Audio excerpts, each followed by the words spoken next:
Super late, I know, but I'm Lawrence from Films Better Than People, and these are the 5 worst films of 2024, part 2.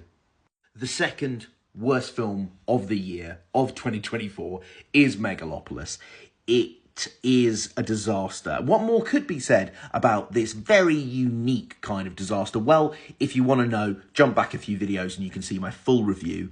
Look, I admire Francis Ford Coppola, and his contribution to cinema is inarguable, but this is a half-formed, pretentious and arrogant attempt to unify the world, or at least the world of cinema, and it fails. It wants to tell a story about today and a story about tomorrow in order to build a better future by having a solution to a problem that it just doesn't seem to understand.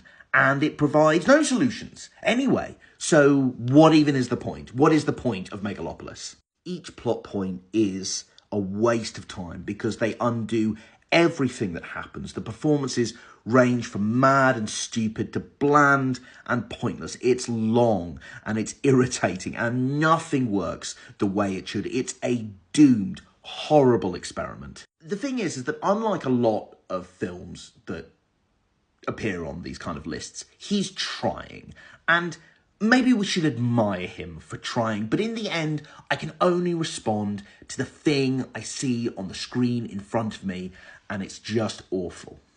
And number 1, the worst movie of 2024. Well, I struggled with this because it's between 2 films that you probably won't know about or have heard of. It was between Afraid, which is basically a very lazy Hollywood producer's attempt to cash in on the AI thing that's been going on for a few years and crafting the most boring horror movie out of it. But there was a horror movie that was way more boring and awful and lazy, and it hurts because I'm betting you haven't seen this, and most of you probably won't even know it exists, but it's Taro. It's a movie called Taro. Is the worst film of 2024. Now, every time I thought about what the worst film could be, like the failed genre pieces like Madam Web or The Beekeeper, the horrible emotional missteps of Miller's Girl, the dull, talentless attempts of making a movie like Damsel or Rebel Moon, I realised I watched a film that actually had all of these things in them and worse. In a year of fantastic horror films, Hollywood didn't fail in reminding us just how low the genre can go. The only person I recognised in it was Jacob Batalon, who was in the new Spider-Man movies, playing Peter Parker's friend. I don't know.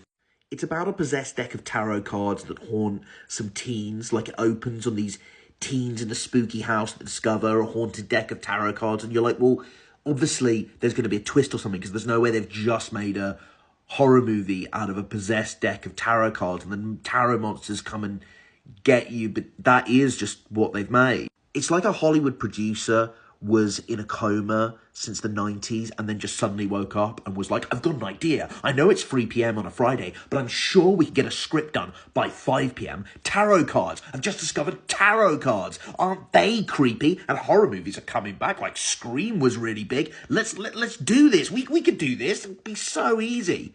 They don't follow their own rules. Sometimes the tarot creatures attack how they're supposed to. Sometimes they don't. I cannot emphasize how lazy it is. The AI film at least stuck to the rules of their terrible, lazy, cheap horror movie they had made. Tarot does not. Tarot does not care. Tarot cannot hide its contempt for anyone who wants to watch it.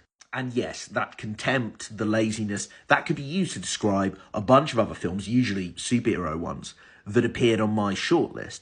But with Taro, there just is no entertainment value. Some of the things on my shortlist, at least, they gave me a laugh for how terrible they were. But Taro just didn't. I don't think anyone that watches this is going to seek out Taro and actually watch it. And if you do, you're going to be disappointed because it's not even so bad it's good. It's just really, really bad. And I guess for every great horror movie that A24 makes or inspires to make, you're still going to have something like Taro being made. And that is grim. Or maybe it's sort of comforting. I'm not really sure. I haven't made up my mind yet. And that really is it. Right, on to 2025, where I'm hoping to expand this channel. So if you want more of my content, then you know what to do.